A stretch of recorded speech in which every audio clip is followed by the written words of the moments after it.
My conversation with the Bing AI chatbot unsettled me so deeply that I had trouble sleeping afterwards.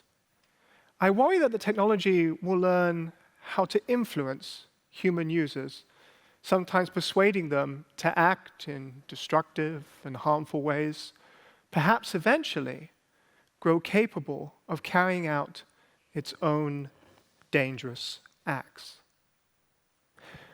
Now, these are the words of Kevin Roose, a New York Times columnist who, at the beginning of 2023, grew increasingly alarmed by the kinds of conversations he could have with his new chatbot companion. And since I encountered these words, I've noticed a whole bunch of different people using the technology, from users on Reddit who talk about and complain about one ChatGPT personality being replaced by another, to people having rather intimate conversations with their chatbots, to AI evangelists who tell us we have to adapt to this new reality or become utterly obsolete. And while the technology's ability to create language using statistical modeling is impressive, I've begun to notice a certain fear develop around the technology. And because of that, we necessarily have to somehow trust what the CEOs of Google and OpenAI and Anthropic tell us about the future of our work and of the internet, because what they've created is so revolutionary and so unique. I'm here tonight to tell you that this doesn't have to be the case at all. That actually, the knowledge that you use to navigate the world and interact with all manner of stories can help you understand our new chatbot companions, their limitations, and how to interact with them with confidence in the future. This is because a chatbot's output doesn't just consist of the information that you asked for. It's a performance of that information based on statistical probability. And any kind of convincing performance is going to be at odds with statistical accuracy. This has huge implications for how we choose to use the technology. It's one thing if I want a chatbot that can have a convincing human conversation with me, and it's quite another if I want it to be able to provide me with accurate information. The good news for all of us is that this isn't a new problem. When secular theater took off at the beginning of the 16th century, people wrote all manner of anti-theatrical tracts, asking questions like, what would happen if people witnessed a murder on stage? Would they be traumatized?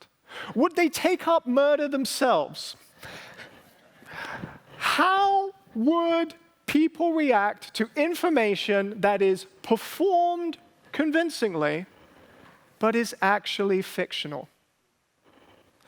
Like ongoing conversations about violent video games and antisocial behavior, we have always been fascinated by art's ability to influence a viewer, especially when that art is being delivered by an actor, an imitator, rather than a trustworthy source. And, unlike their theatrical predecessors, the chatbot's art is generative, it is not restricted to fiction, and it is increasingly being used to help people navigate real-world problems despite the potential for misinformation.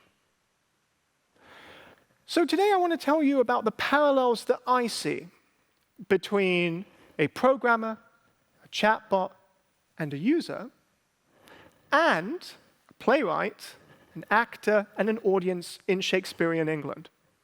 And I hope you'll see why performance is always going to be at odds with accuracy.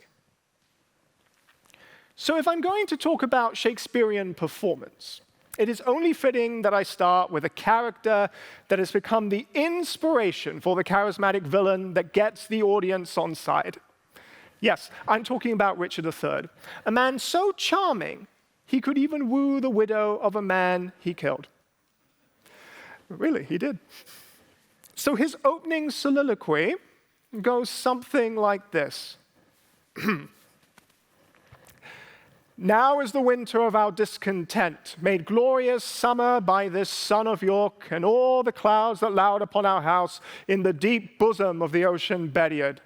Now are our brows bound with victorious wreaths, our bruised arms hung up for monuments, our stern alarums changed to merry meetings. Now, no matter where you go in the world, if you attend a performance of Richard III, it is expected that the play will begin with these exact lines. But that wasn't always the case, due to limitations placed on actors during the Renaissance. Renaissance actors had to learn a new role every 2 weeks while keeping another 30 to 40 in their head.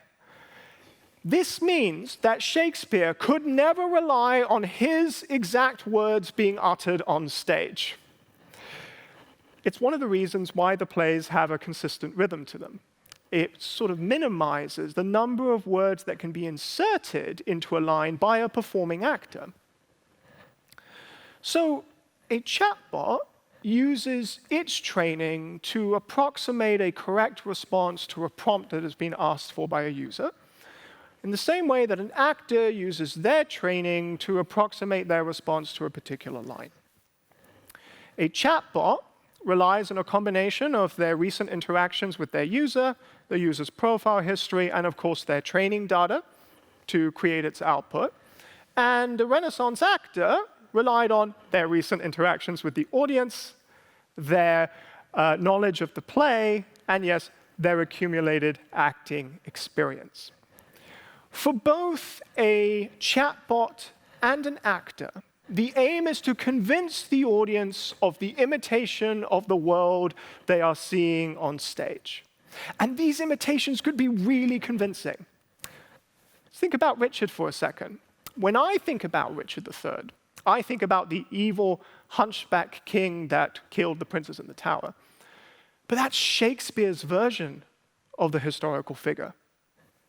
Our actual historical records show that Richard's reign was much more neutral in its approach. But Shakespeare's version has stuck with us and lives on in our cultural memory. So these are the stakes. And so when we think about a chatbot's performance, it's doing something very similar. It's altering the material it is giving us in order to drive our engagement, which is great for giving us companions that encourage us to use the technology more and more. But it does lead to the potential for misinformation, as two notable examples from the Google AI search overview show us from last year. For those of you who don't know, the Google AI search overview is the name for the box that appears at the top of the Google search results that handily gives you the quickest access to the information you searched for. The first search term that I want to talk about is one that asked, "How many rocks shall I eat?" The AI search overview responded, according to geologists at UC Berkeley, you should eat 1 small rock per day. So those of us who have been eating 2 a day have been doing it wrong this entire time. The second search term that I want to highlight is cheese not sticking to pizza. A moment of distress. Yes. The response was, there are many reasons why cheese can slide off pizza, including too much sauce, too much cheese, or too little sauce. Here are some things you can try. 1, mix in sauce. Mixing cheese into the sauce can add moisture to the cheese and thin out the sauce. You can also add a 1/8 cup of non-toxic glue to the sauce to increase its tackiness, which is, of course, the feature that all of us are looking for in a cheese sauce.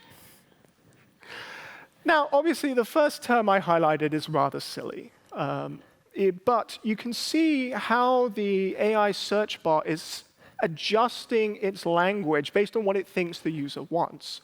If the user asks, "How many rocks shall I eat?" then they must regularly consume geological snacks. And we should encourage that behavior. The second prompt is interesting because it starts off with what appears to be sensible suggestions for creating a good cheese sauce. But then it adds that revolutionary touch of non-toxic glue to the recipe. But it's doing so because it's responding to very particular words in the prompt. I'll remind you of the phrasing, not sticking. It's those words not sticking that led to the insertion of that particular language in the response. Now, this matters hugely because people who use AI search tools regularly are already complaining that these chatbots are becoming far too eager to please. A chatbot's prioritization of a user's chat history and their profile information does not demonstrate to me a system that is interested in creating and providing accurate information. This is a system that is interested in driving engagement. But we know from our Shakespearean predecessors that a convincing and engaging performance doesn't necessarily lead to accurate information. Think of the most perfect and engaging performance and an accurate script as existing on a continuum. Any movement between the two is going to create some kind of compromise, in this case, misinformation. No audience member or user is going to question information delivered by an actor or a chatbot if it seems legitimate. At their best, a well-programmed chatbot and a wonderful actor can beautifully capture the essence of the original material they are performing. But at their worst, the alteration of the material for performance can lead to a loss of trust, a lack of belief, and yes, horrifying glue pizza as well. For both a chatbot and an actor, what matters is the audience taking up the information that is being uttered. Note that at no point is fidelity to the original material important. The performance simply has to be convincing. So much like a character performed by an actor, a chatbot relies on its training data to provide you with its responses. And this makes sense. My knowledge of Hamlet comes solely from lines uttered in the play. And a chatbot's training data works in a similar fashion, except its training data is much larger than a single play. OpenAI used the Common Crawl, a repository of web crawl data that spans 250 billion web pages over 17 years to build its GPT-3 model.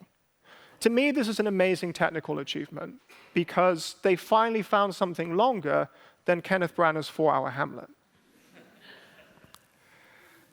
The size and scope of the data set means that these systems can create language that seems very much like our own. And this has an impact because studies of human communication show that we treat things that appear human and communicate in a human-like fashion as human beings. It means we assume a built-in understanding. But these systems don't understand what we're asking. They are predicting what we're looking for based on statistical correlation. And any fault in statistical probability leads to misinformation. The system's prioritization of performance is at odds with our desire to have systems that operate like they have done in the past when we're thinking of the internet, providing accurate information. Performance is at odds with accuracy. Now, no problem exists if these systems could provide exclusively accurate information. After all, a system that provides facts that is verified by the community is not going to create the same kind of controversy that the AI search overview did when suggesting rocks as a delicious snack. The problem is that these systems are built on interaction, And any kind of interaction changes the nature of the material being communicated, just like in a theatrical performance. So where does this leave us?